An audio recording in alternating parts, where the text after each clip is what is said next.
In a fog-drenched, fictional port city reminiscent of the 1930s, a clockmaker is found dead inside a vault that was sealed from the inside. The mystery involves temporal paradoxes, hidden legacies, and a city where time itself feels like an enemy. The fog did not merely settle over the city of Oakhaven, it possessed it. It was a thick, sentient veil that muted the frantic pulse of the cobblestone streets and turned the gaslights into sickly, bleeding orbs of amber. The harbor was a graveyard of rusted hulls, and the air tasted of salt, coal, and secrets long buried beneath the tide. Inspector Elias Thorne stood before the grand atelier of Julian Vane, the city's most reclusive horologist.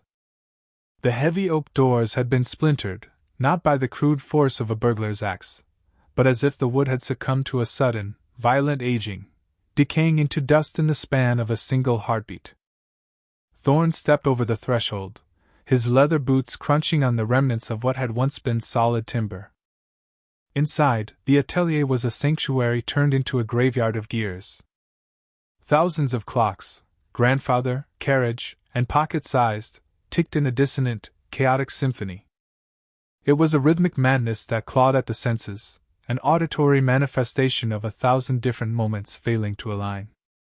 But at the center of the room, the great iron vault stood agape, its heavy doors swinging on silent, impossibly polished hinges. Julian Vane lay sprawled upon the mahogany floor, his limbs arranged in a pose that suggested he had been trying to protect something invisible. He was a man of fine, scholarly features, now rendered static in a mask of profound, terminal astonishment. His pocket watch, a masterpiece of Vane's own creation, was clutched so tightly in his right palm that his skin had bruised into the shape of a brass gear. There was no blood, no sign of a struggle, and the air around the body carried the scent of ozone and bitter almonds. The vault was sealed from the inside, "Inspector," the young constable whispered, his voice trembling like a reed in the wind. He stood near the door, refusing to step into the room's inner circle. The tumblers were set to a sequence of prime numbers that hasn't been touched in a century. And yet, the vault opened of its own accord at midnight. My officers heard the click from 3 streets away. Thorne leaned closer, his eyes scanning the intricate patterns of dust undisturbed on the floor. He noted the absence of footprints leading away from the body, despite the fine layer of brass filings covering the floor like gold-colored snow. He felt the air grow unnaturally cold, a localized frost that seemed to radiate from the corpse itself, crystallizing the sweat on Thorne's own brow. Something had been stolen from the vault, something that ticked with a resonance that defied standard physics. Thorne could hear it now, faint, rhythmic, vibrating through the soles of his boots and settling into his very bones. It was a tempo that quickened when he looked at the dead man's watch and slowed when he looked toward the fog-filled window. The city's heartbeat had skipped a beat, and Thorne knew that in Oakhaven, when the clocks fell silent, the hunt for the truth began in the dark. He looked up at the ceiling, where 100 pendulums hung frozen in mid-swing, and realized that Julian Vane hadn't been killed by a man, he had been killed by a paradox. The cold in the atelier remained, a stubborn, frigid draft that ignored the laws of thermodynamics. Thorne stood up, his joints protesting in the silence. He moved toward the mahogany desk, where a sprawling map of Oakhaven lay pinned under a heavy glass paperweight. Curiously, the map was marked not with landmarks or districts, but with a series of intersecting geometric lines, a blueprint of the city's underground clockwork foundations. "Constable," Thorne called out, his voice sharp against the ticking. "Who was the last person to enter this shop before the alarm was raised?" The young officer hesitated, shifting his weight. "No one, sir. The logbook shows that Vane had not received a visitor in 3 weeks. He was obsessed, they say. Locked himself in to finish his final commission." "And the client?" "Anonymous, sir. Paid in gold sovereigns dropped through the mail slot. A man of status, judging by the wax seal left on the initial correspondence, a crest I haven't seen in my 20 years on the force." Thorne picked up a discarded scrap of parchment from the desk. It was covered in Vane's frantic, elegant handwriting. The sequence is not a calculation, it is a key. The gear does not turn the wheel, it turns the memory. Thorn turned his attention back to the corpse. He pulled a fine silk handkerchief from his pocket and carefully pried the pocket watch from Vane's stiffening fingers. It was cold, not the cold of a metal object in winter, but the absolute, soul-sucking cold of a vacuum. As the watch touched his palm, the dissonance in the room shifted. For a fleeting second, the ticking stopped entirely. In that silence, Thorn heard a voice, not Vane's, but something layered, mechanical, and distorted. Midnight is not the end, Elias. It is the hinge.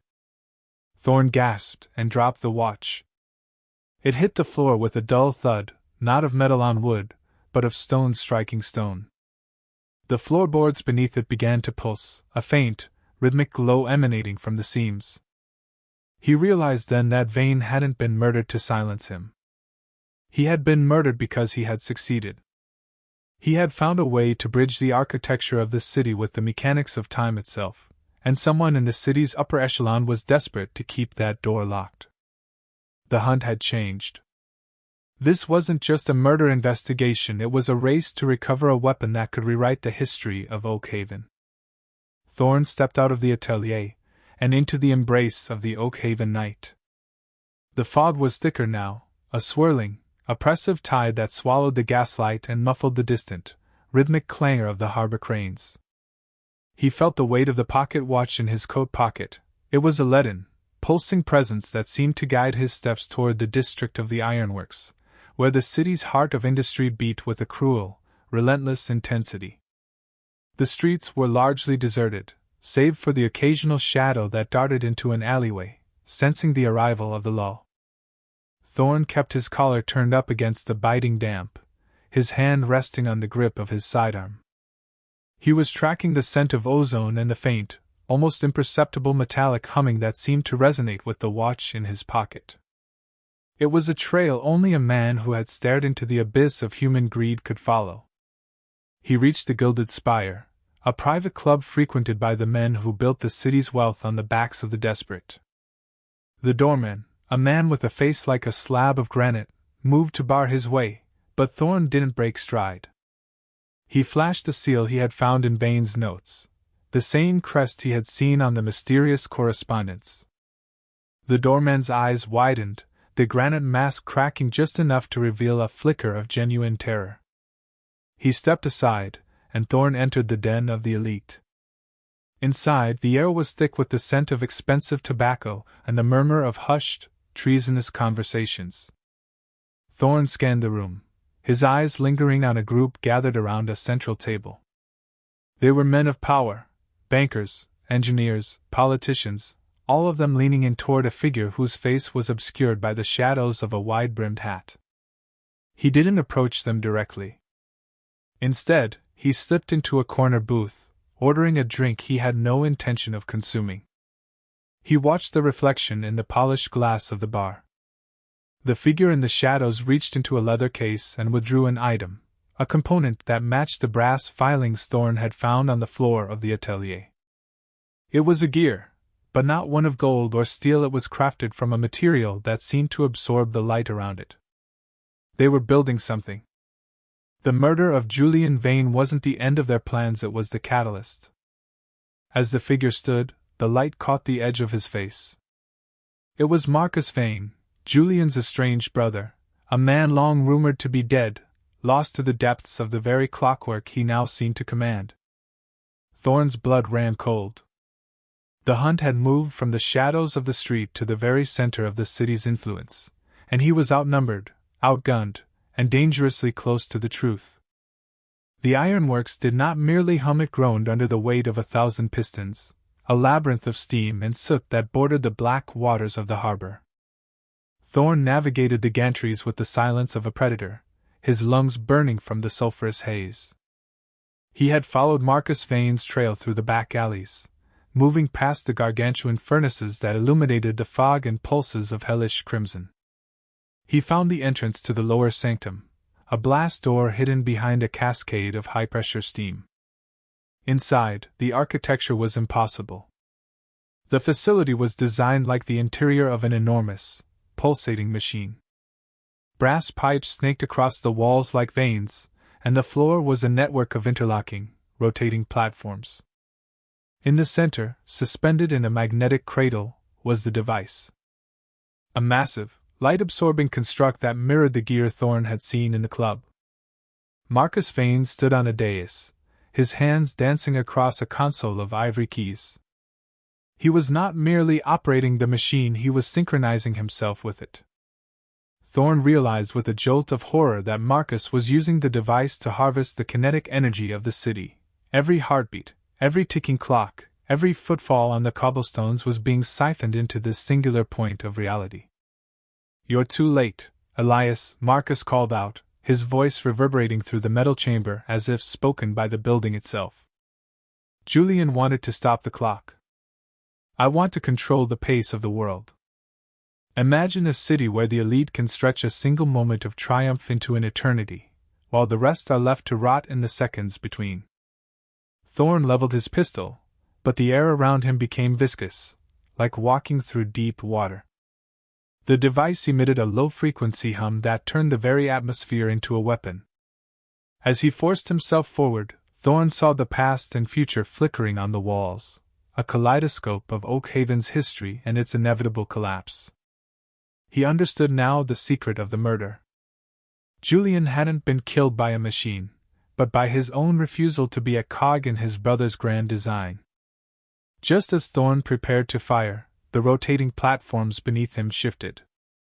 The machine pulsed, a blinding wave of shadow light erupting from the core. Thorn was thrown backward, the pocket watch in his pocket, the only object unaffected by the field, beginning to vibrate with a frantic, desperate heat. He had to sever the connection, but to do so, he would have to step into the heart of the temporal distortion itself. The world didn't shatter, it frayed. As Thorn lunged into the center of the magnetic cradle, the reality of the ironworks split like worn canvas. For a heartbeat, he wasn't in a factory, he was standing on the cobblestones of Oakhaven 100 years in the past, watching the city's foundations being laid in mud and blood. Then, with a sickening lurch, he was pushed a century forward, witnessing the city as a hollowed-out skeleton of rusted iron and dead clocks. Marcus Vane stood at the epicenter, his form flickering between youth and decrepitude. "You cannot fight the inevitable, Inspector," he roared, his voice echoing from every direction at once. "Time is not a straight line, it is a closed loop, and I am the one who holds the key." Thorn realized the pocket watch he carried was not merely a trinket, it was a stabilizer. Julian Vane hadn't just given him a piece of evidence, he had gifted him the only anchor in a storm of shifting centuries. As the temporal distortion intensified, drawing the very air out of the room, Thorn didn't aim his weapon at Marcus. He aimed it at the heart of the light-absorbing gear, using the watch as a focal point to channel the static resonance. He pulled the trigger. The sound was not a gunshot, but the crystalline chime of 1,000 clocks striking midnight in unison. A shockwave of pure, unfiltered time erupted outward, colliding with the device. The factory groaned as the reality of the present began to reassert itself with violent speed. Marcus screamed as the temporal loop collapsed around him, his body trapped in a rapid oscillation of age, seconds flickering like frames in a broken film projector. The magnetic cradle collapsed. Thorn was thrown across the platform, the world turning into a blurred vortex of brass and shadow. As he slammed into the cold concrete floor, the hum that had plagued the city for days ceased abruptly. The deafening silence that followed was the most beautiful thing Thorn had ever heard. The factory lights flickered and died, leaving only the dim, natural glow of the moon filtering through the high, soot-stained windows. Thorn lay in the debris, gasping for breath, the pocket watch in his hand finally still and silent. The silence that reclaimed the ironworks was not merely an absence of noise, it was a heavy, suffocating shroud. Thorn lay amidst the tangled ruins of brass and shattered glass, his lungs burning with the metallic tang of spent time. The great machine, once a towering monolith of ambition, was now nothing more than a twisted skeleton of cooling iron, silent and inert. Where Marcus had stood, there was only a fine, shimmering dust, the remains of a man who had sought to master the infinite and been consumed by it. Thorn hauled himself to his feet, his muscles screaming in protest. He looked down at the pocket watch in his hand. The glass face was spiderwebbed with cracks, and the hands were frozen at exactly 1 second past midnight. As he stepped out of the lower sanctum and back into the cool, cleansing fog of Oakhaven, the city felt different. The frantic, dissonant ticking that had echoed through his head for days had vanished. The harbor lights no longer seemed like bleeding orbs, but simple, comforting beacons guiding ships home. The oppressive weight that had settled upon the streets like a fever dream had broken. Thorn walked until he reached the river bank. He stood there for a long time, watching the dark water churn against the stone pylons, the mist swirling around his ankles like a ghost.